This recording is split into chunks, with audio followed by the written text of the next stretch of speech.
Soft power only works on soft things, Commissioner. Sa sortie en 2021, la série sud-coréenne Squid Games a captivé des millions de spectateurs dans le monde entier.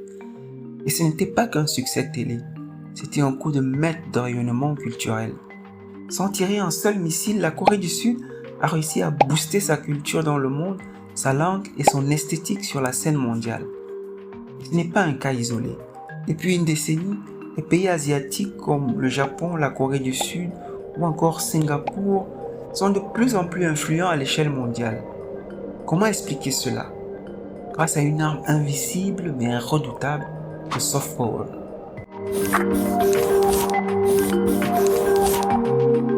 Le terme soft power est une invention du politologue américain Joseph Nye. Traduit en français, on obtient puissance douce. Pourquoi puissance douce? Tout simplement parce que c'est la capacité pour un État d'atteindre ses objectifs par l'influence et l'attraction en lieu et place de la force ou des menaces. C'est un peu une forme de séduction. Plusieurs pays utilisent aujourd'hui différentes stratégies pour séduire les autres. La musique, la culture, l'art, la langue sont autant d'outils par lesquels peuvent transiter le soft power. Mais le soft power a un défaut. Il est difficile à mesurer. On peut facilement évaluer un budget militaire, mais comment mesurer le pouvoir d'attraction d'une culture ou d'une politique étrangère? Ça reste difficile. Malgré cette grande difficulté, ce handicap, certains pays asiatiques brillent dans ce domaine. Le Japon combine ses traditions avec sa culture pop, manga, anime, largement soutenue par l'État japonais. La Corée du Sud exporte massivement sa culture via les K-dramas, les K-pop et une industrie créative très digitale.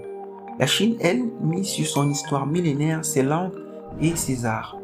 Un autre exemple, Singapour, rayonne par la qualité de ses institutions, son éducation et son rôle sur la scène internationale. Dans un monde globalisé, le soft power n'est pas juste une vitrine culturelle.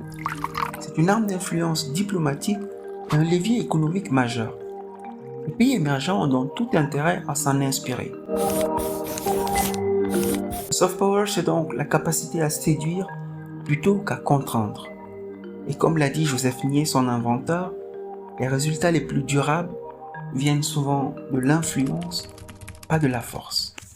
Soft power only works on soft things, Commissioner.